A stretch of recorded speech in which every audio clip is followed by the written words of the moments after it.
बिस्मिल्लाहिर्रहमानिर्रहीम। अस्सलामु अलैकुम स्टूडेंट्स। उम्मीद करता हूँ कि आप सब लोग खैरियत से होंगे और खुश होंगे। तो बच्चों, class ninth chemistry chapter 4 periodic table and periodicity properties. आज इस चैप्टर के एमसीक्यूज़ और शॉर्ट सवालात मैंने आपसे डिस्कस करने हैं, और इसके बाद जो इसकी नेक्स्ट वीडियो है वो इस वीडियो से भी ज़्यादा अहम है, क्योंकि उसमें मैंने आपको पीरियोडिक टेबल को के बारे में समझाना है।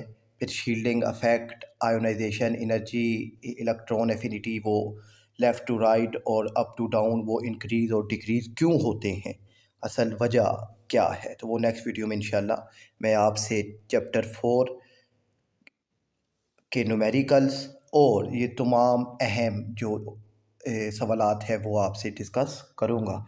तो इस वीडियो में मैं आपको इस चैप्टर के एमसीक्यूज़ और शॉर्ट सवालात समझाऊँगा। तो बच्चों, पहला एमसीक्यूज़ है, number of periods in the periodic tables are.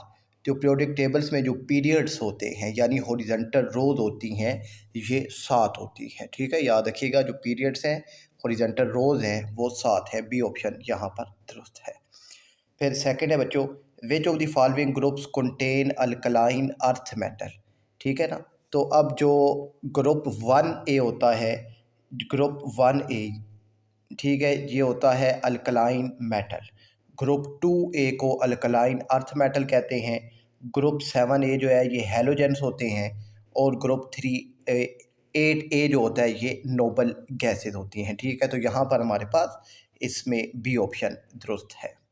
फिर थर्ड है, which of the following elements belongs to 8A। 8A यानी नोबल गैसेज में, तो अब नोबल गैसेज में हमारे पास डी ऑप्शन जो है ये दुरुस्त है। ठीक है, XE ज़ियोन।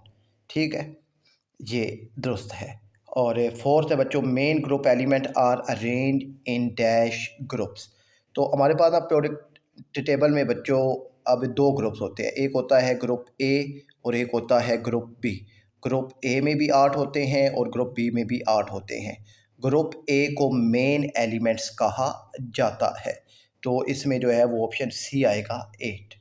ठीक है, उसके बाद 5 है बच्चों, पीरियोडिक नंबर ऑफ अल्मोनियम 27 और 13 इज़।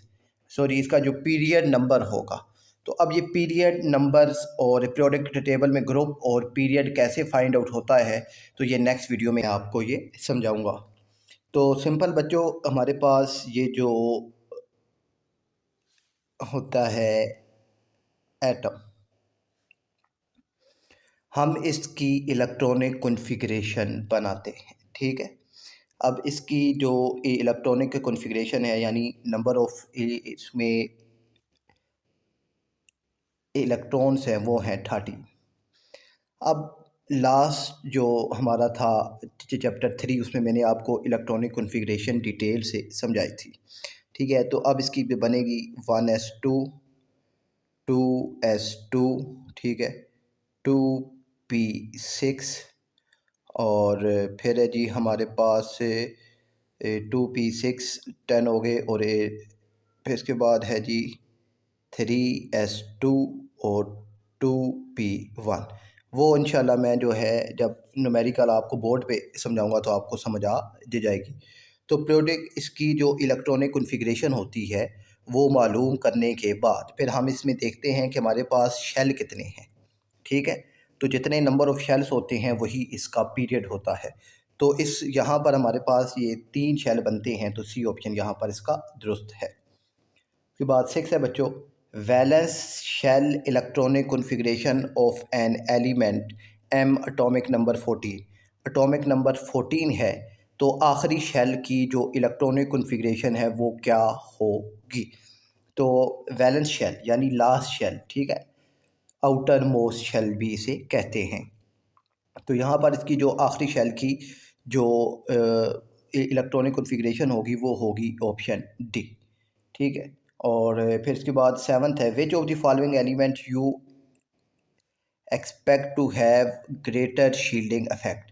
अब shielding effect top to bottom in the group increase होता है। अब क्यों होता है वो नेक्स्ट वीडियो में इंशाल्लाह मैं आपको समझाऊंगा। तो इंक्रीज़ होने की वजह से जो दुरुस्त ऑप्शन है वो बनता है DRB। और इसके बाद है बच्चों 8th ऑप्शन है आपके पास कि as you move right from right to left across a period which of the following does not increase. कौन सी चीज़ इंक्रीज नहीं होती। ठीक है, ये भी इलेक्ट्रॉन एफिनिटी, आयोनाइजेशन एनर्जी और न्यूक्लियर चार्ज, ये तीनों इंक्रीज होते हैं। तो कौन सी चीज़ इंक्रीज नहीं होती, तो शील्डिंग इफेक्ट, क्योंकि shielding effect across the period constant रहती है। ठीक हो गया। और फिर आज बच्चों 9th है all the elements of group 2A are less reactive than alkaline metal. ठीक है, all the element of group 2A जो है ये लेस रिएक्टिव है दैन अल्कलाइन मेटल से। This is because these elements have higher ionisation energy, इनकी ionisation energy higher होती है। फिर है जी इसके बाद नेक्स्ट है हमारे पास शॉर्ट के क्वेश्चंस हैं। तो शॉर्ट क्वेश्चन जो है ये इनका जो जवाब है वो आपके सामने बच्चों स्क्रीन पर मौजूद होगा। तो पहला है हमारे पास write the valence electronic configuration of an element present in the third period and group third A. ठीक है, तो इनकी वैलेंस शेल जो आखिरी शेल की इलेक्ट्रॉनिक कॉन्फ़िगरेशन है वो आपने बतानी है।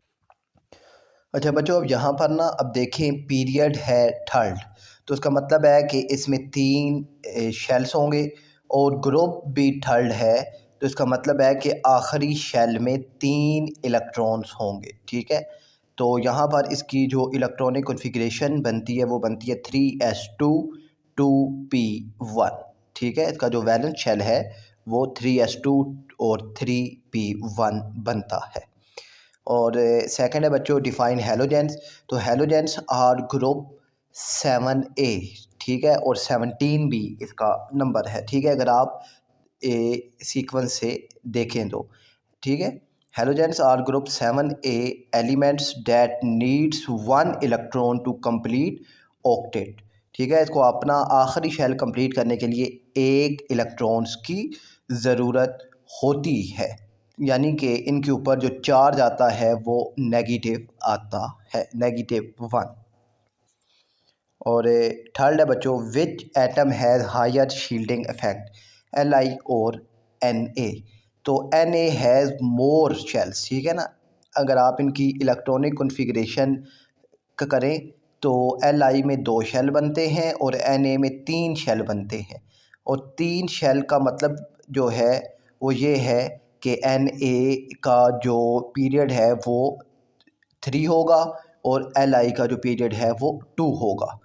तो अब पीरियड अगर 3 है तो अब shielding effect top to bottom increase होती है, तो Na नीचे आ रहा है तो Na में जो है वो शील्डिंग इफेक्ट ज़्यादा होगा। फोर्थ है why does Na have higher ionisation energy than K। Na is smaller than K, smaller size. ठीक है, न्यूक्लियस होल्ड इलेक्ट्रॉन टाइटली, जिसकी वजह से हायर आयोनाइजेशन एनर्जी होती है। और फिफ्थ है बच्चों why do alkali metal belongs to S block. अब alkaline metal have their valence electron in S orbit NS1, therefore they belongs to S block elements. मुझे उम्मीद है बच्चों ये MCQs और शॉर्ट क्वेश्चन आपको समझ आ गए होंगे। तो अब इसके न्यूमेरिकल्स आपने लाजमी समझने हैं, क्योंकि वो एग्ज़ाम में लाजमी आते हैं। वो जो है अगली वीडियो में इंशाल्लाह मैं आपसे डिस्कस करूँगा। अपना ख्याल रखिएगा। अल्लाह हाफ़िज़।